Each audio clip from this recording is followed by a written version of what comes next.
कविता अपने माता पिता की बहुत लाडली थी। 3 बड़े भाइयों की बहन थी। कोई भी चीज़ मांगने पर उसी वक्त सामने हाजिर हो जाती थी। पूरे घर में रौब था।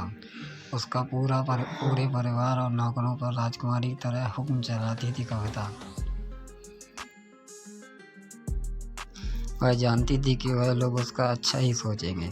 लड़के का नाम राज था। राज काफ़ी पढ़ा लिखा और समझदार लड़का था। ससुराल वाले भी बहुत अच्छे थे। ससुराल में कविता की जगह वैसी ही थी जैसी कि मायके में।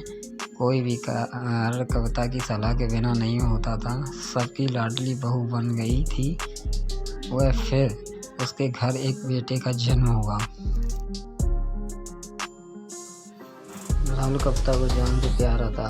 पोता पाकर ससुराल वाले तो फूले नहीं समाते थे। कविता कभी कभी सोचती थी कि उसकी किस्मत कितनी अच्छी है। उसका हर अपना उसे कितना प्यार करता है। चाहे जीवन में कैसा भी समय आए, मेरे अपने हमेशा मेरे साथ हैं। मैं कभी अकेली नहीं हो सकती। कितनी खुशकिस्मत हूँ मैं। पर शायद कविता की खुशियों को उसकी अपनी ही नज़र लग गई थी। एक दिन वह मायके जाने की जिद कर बैठी। राज को बहुत काम था लेकिन वह फिर भी उसे ले गया। रास्ते में उनकी गाड़ी अन्य गाड़ी से टकरा गई। राज और राहुल बहुत बुरी तरह से जख्मी हो गए। काफ़ी दिनों के इलाज के बाद राहुल तो ठीक हो गए लेकिन कविता पूरी तरह ठीक ना हो सकी। पर सर पर चोट लगने के कारण वह अपनी आंखों की रोशनी खो बैठी। अब कविता की किस्मत जैसे उल्टे पांव चलने लगी। मायके वाले कुछ दिनों तक उसे मिलने आते रहे। फिर कभी कभार फ़ोन ही करके पूछ लेते कि अब कैसी हो। धीरे धीरे ये सिलसिला भी ख़त्म हो गया। ससुराल वालों की सहानुभूति भी कम होने लगी। घर में किसी को पास बैठने की लिए कहती तो जवाब मिलता, बहुत काम है, अब तुम भी हाथ नहीं बटा सकती।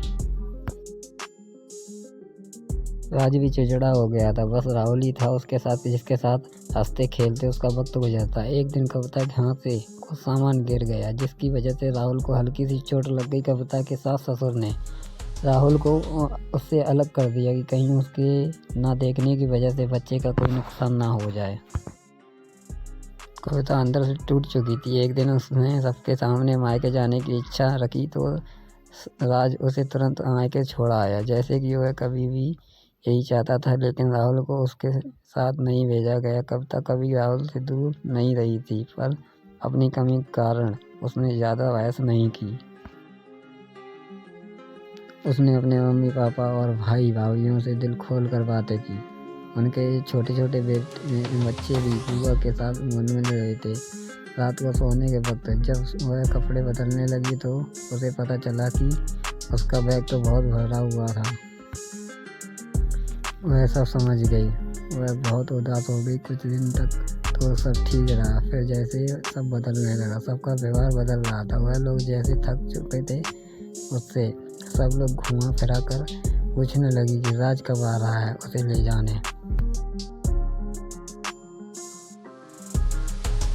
वह बहाना बना देती जबकि वह जानती थी कि उस घर में अब उसके लिए कोई जगह नहीं। कविता से चलते वक्त कुछ ना कुछ नुकसान हो जाता। थोड़ी बहुत टोका टाकी उसे न सुनाई देती, वह टाल देती थी। एक दिन उसके हाथ से लगकर एक कीमती फूलदान टूट गया। छोटी भाभी ने बहुत सा हंगामा मचाया। कविता के माता पिता रोज रोज के झमेलों से तंग आ गए थे। उन्होंने राज को खुद से फ़ोन कर दिया। आज राज कविता को अपने घर ले गया। कविता को अपने परिवार वालों से यह उम्मीद ना थी। जिस कविता के कहे बिना घर में एक पत्ता भी नहीं हिलता था, उस घर के लिए वह बोझ बन चुकी थी। राज के साथ ससुराल आते वक्त वह बहुत खुश थी क्योंकि वह अपने घर जा रही थी, अपने जिगर के टुकड़े राहुल के पास। परंतु यह खुशी भी कुछ पल की ही थी। सारा बंदोबस्त पहले ही किया हुआ था। कविता को सीधे ऊपर वाले कमरे में पहुंचा दिया गया। राहुल से दूर रहने की सख्त चेतावनी दी गई। एक काम वाली लता को उसकी जिम्मेदारी सौंपी गई जो उसके खाने पहनने जैसी ज़रूरतों का ध्यान रखती। कविता ज़्यादातर चुप ही रहती।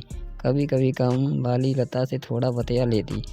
उसके जरिए राहुल का पता चल जाता। सबकी लाडली बेटी और बहू सबके लिए लाडली से बोझ बन चुकी थी।